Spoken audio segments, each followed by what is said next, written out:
everyone. Welcome to another one of our stand videos where we talk about various tools, techniques, strategies, and topics to help you and your team grow your business. Rob, always a pleasure to have you on board.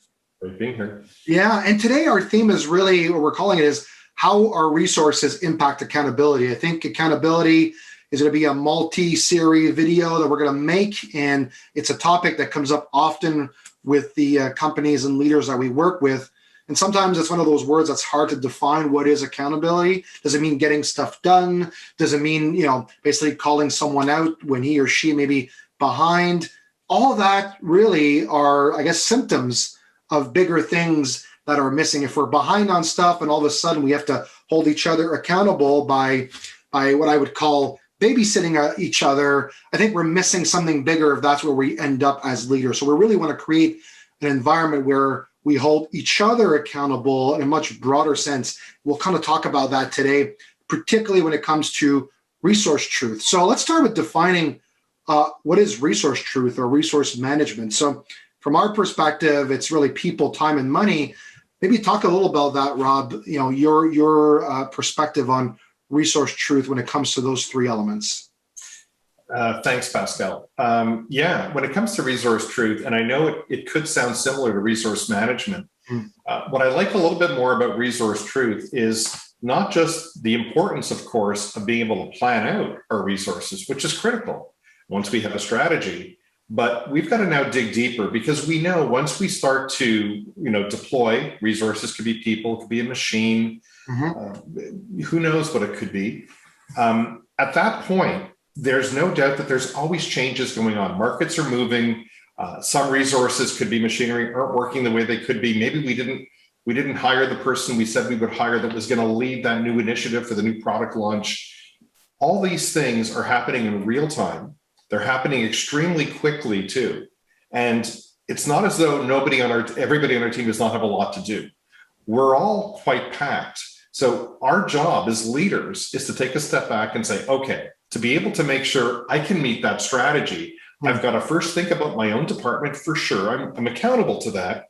And then I've got to make sure I know how to work across the org to meet the needs of the whole leadership team in the organization. And by doing so, then we'll start to make very, very important decisions about not just when to hire resources or when to activate resources, but actually when to keep maneuvering and make changes because the world is changing.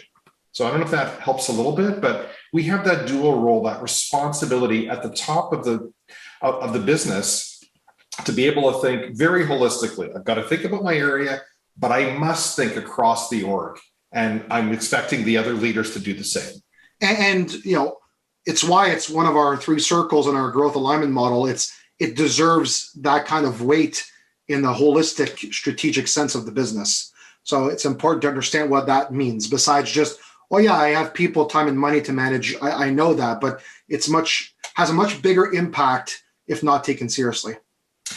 Very much. And we can get frustrated too, of course, because everybody has good intentions. I said earlier, we're all working hard, but we may not always be hitting the goals we want to hit. And of course, then you start to see cycles happen. Well, if we start to fall behind in something, now we maybe double efforts and we I hate to use the word throw more people, but we throw more people sometimes at a problem.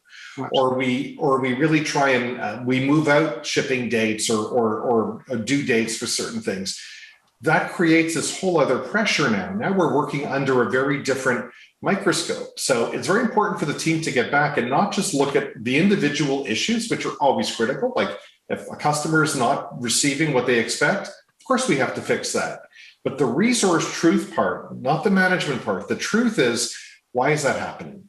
That's the part that I really wanted to capture in the essence of the model, which was, why is that going on right now? Because we've got to make sure we fix the deeper issue about how we deploy resources for the future. Absolutely. So that's a really good definition, and I think gives everyone a clear understanding of what we mean by resource truth. So really the goal of today's video is to reframe common themes that we associate with accountability. The first one being goal setting. So normally, when we do our strategic planning or quarterly plans, we always set strategic goals, whether for the company or for departments. We set measurables and KPIs, and then we just go off to the races. So yes, accountability means that we have to define those goals properly and set targets for those goals.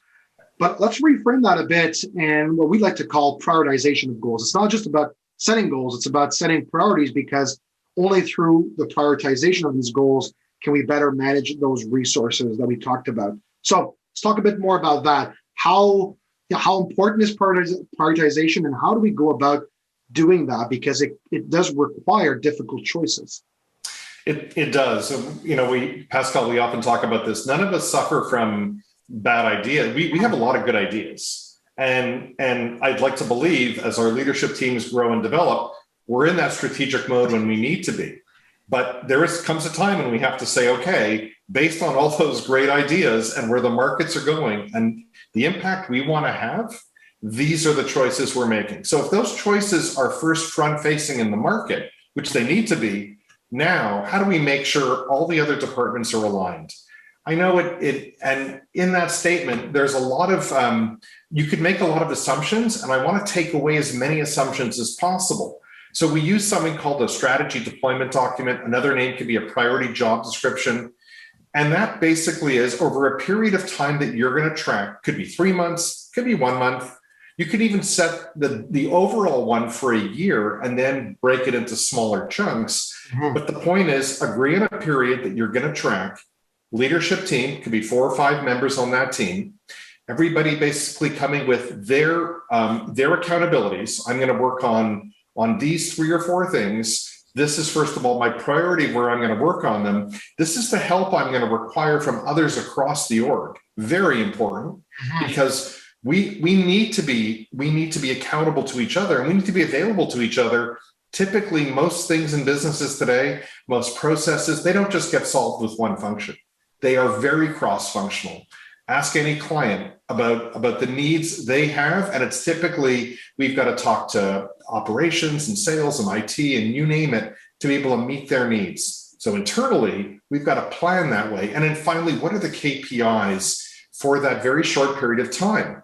Once we start to align to that, and Pascal, if I say I'm going to be doing this, to the best of my ability, I'm going to stay on course, and you're going to be doing X, and you're going to stay on course, we know we've got a much better fighting chance. When we start to deviate because we just have other good ideas, not bad ideas, but they're not aligned, we're usually pulling resources away.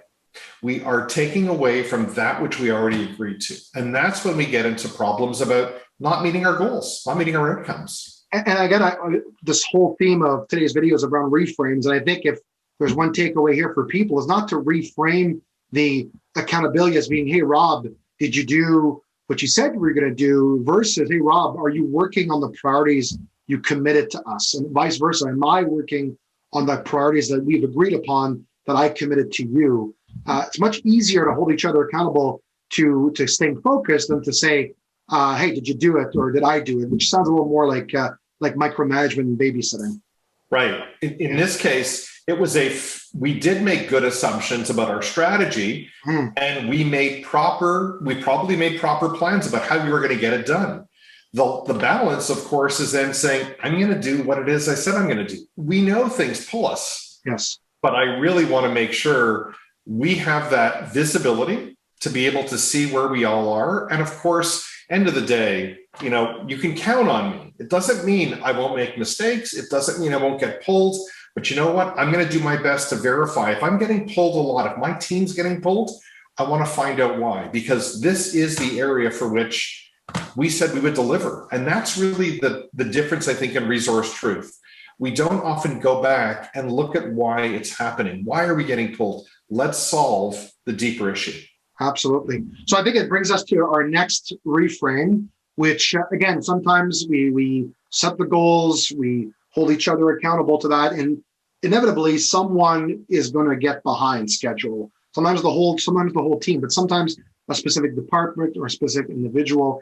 And that's where, again, powering through it or accountability by saying, hey, Rob, you're behind, you have to catch up, doesn't necessarily solve anything. It just adds undue stress in an environment where maybe the resources just aren't there, or we we did the best we could, but we didn't foresee certain things that happened. So in that perspective, instead of pointing fingers, right, or micromanaging, we like to reframe and say, maybe it's time to start thinking cross-functional and start collaborating. So let's talk a bit more about that. What does that mean if we're really mission-oriented and customer-oriented? It may actually mean sometimes me sacrificing my time and my resources to make sure that you're successful, because holistically, your priority or your goal for this quarter may be more important for the company than mine. And that's a whole different environment than trying to push each other to power through it, which we could lead to burnout, which we'll talk in a bit. But let's stick to being cross-functional. And what does that look like in an organization? So it's a great point. And there's an old adage that if something is truly strategic, there's budget for it. We are going to back up what we said we're going to do strategically. It's very hard to say we believe in something, but by the way, there's no budget, there's no person, there's no time, but we believe in that. So we know we test our true strategic decisions based on where we're going to fund things. And of course, that's making choices. So very, very accountable cross-functional teams. Not only will they have a very good understanding of the budget, even if there's a CFO, VP finance, director, who's obviously the expert, these people in other departments still have a very good understanding. They've made collective choices after understanding the strategy. So we may walk into strategy and say, overall, we want to be able to hit this much in sales and this much in profit, but how we get there, there's a different paintbrush that we often need. And it's very hard to do that in just silos. You need to have a group of leaders who are going to say, just what Pascal, you said, you know what, this might be the year we're going to spend a little bit more in sales and a little bit less in ops, or vice versa, because that's how we're going to get to that strategic goal that we've set out. Healthy teams will have that robust debate, they'll challenge, and then they'll commit. They'll say, okay, that's where we're going. Now I'm in with that. I'm aligned to that. And that's a very important part of building accountability. And then it comes back to being accountable to something bigger than just our own targets, right? It's the sacrifice bun to get the runner in, right? It's like it hits your stats, you may be out, but yeah, the team wins the game. And I think that's what we want teams. We want high performing, accountable teams to think that way. Again, it's a reframe on accountability. So let's dive to the next one, which again comes down to traditional definition of accountability of we're just going to push ourselves and challenge ourselves and work even more because I don't want to show up to the meeting saying that I'm behind or having to ask for help. And again, that's negative accountability. The concept of circling back once in a while, we could talk about what that means. We'll plan, do, check, adjust around our goals to do a resource truth reality check, even after that strategic plan goes a long way. Sometimes we need a pulse check. We're so into the day-to-day that we don't get that opportunity to just check where are we at from a resource perspective. So talk more about circling back. Yeah, it's a really good point. And we often get very pumped up when we're in a strategy session because there's always possibility. And it feels very exciting to know we're in a company that has those possibilities. We've all been there. Mm-hmm. But of course, now we want to be able to make sure that possibility becomes a reality if we believe in that. And therefore, we've got to start to manage, deploy, and evaluate the resources. How are we doing? So first, we're evaluating are we hitting our goals? We're typically not bad at doing that, although even some companies might still need work in that too. In a realistic time frame we've set.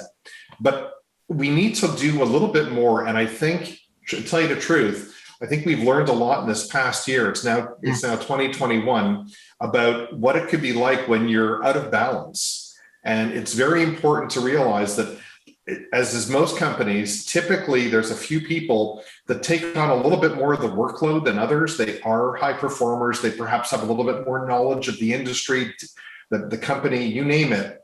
And we tend to often tip a little bit into a point where perhaps even with all their knowledge, there's just workload constraints. So it's really important for us to set expectations that are realistic. Obviously, for people working with us to be able to align to those and not say, I'm going to take on 90-hour work weeks as a regularity. That's not anything sustainable. But the key then is how do we know that we're actually we're hitting our goals, we're managing our resources, we're deploying them, and we're not over tipping the balance in favor of somebody saying, you know what, a little bit late now, but I'm burning out. I'm reaching a point which I can't take on any more work. So teams have to have those points in place where they're looking for the soft side of how people are doing, as well as the more measurable ones that we're used to.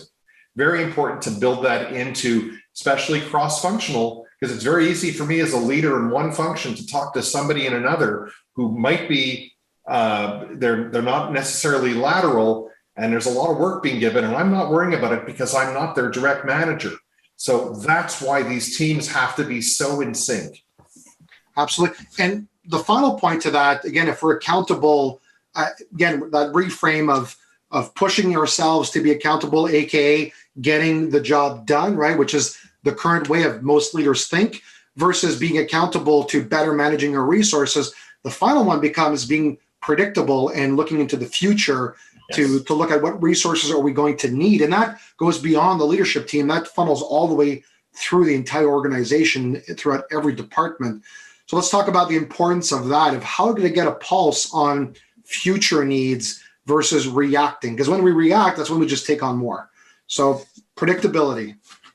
So there's no doubt that even when we have a pretty clear idea where we want to go a year from now, 3 years from now, we're not necessarily, of course, going to start deploying resources today for 3 years from now, especially small entrepreneurial businesses. They're going to look at timing a lot.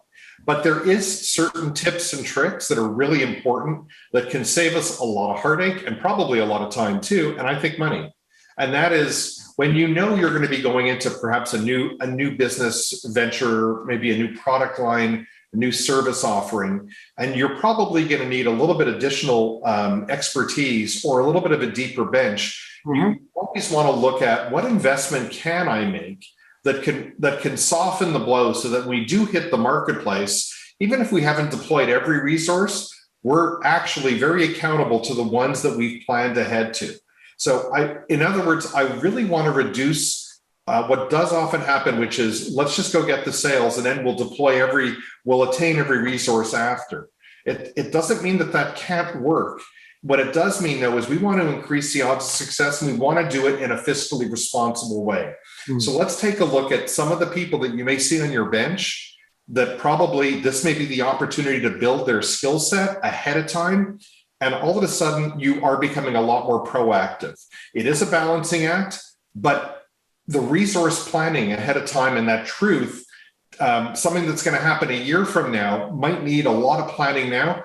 Those are totally worth the effort to do those. Absolutely. So again, great conversation. Again, we're as part of these different videos over the next few weeks, we're trying to reframe your thinking around accountability. And today was all about basically thinking about reframing around resources. So resource truth means understanding what that's all about. It's about people, time, money. It's about other types of assets that you can deploy within the company. From that perspective, a reframe means, hey, let's set priorities, not just setting goals, but setting priorities. It means it's not just about me saying I'm on track and you're not on track. So, hey, Rob, let's step it up. It's about being collaborative, cross-functional. How do we help each other, being accountable to the mission versus being accountable to me finishing my stuff.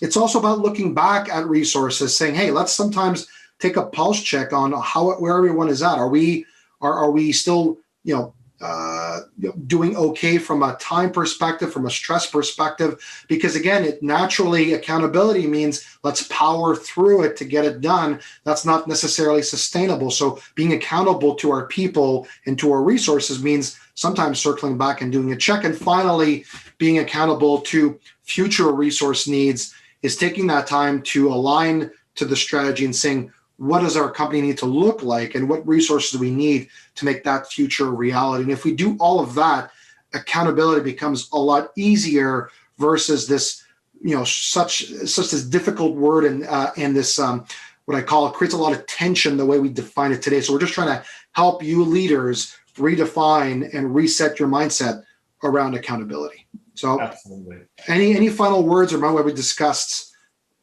Well, This is one of the more talked about topics in business today. So it's if you feel as though leaders in your own company might require a little bit more accountability, you're not alone. It's extremely common. It is because we do get pulled a lot. So stay the course on this one. Dig a little bit deeper in learning about why it's so important to be able to align. Inevitably, it's about alignment. And the tighter we are aligned, the more we will work together and improve our accountability. We are accountable as a team. That's Absolutely. Well, on those final words, until next time, keep working hard, keep growing those businesses, and we'll talk to you soon. Take care. Absolutely. All the best. Thank you, Pascal.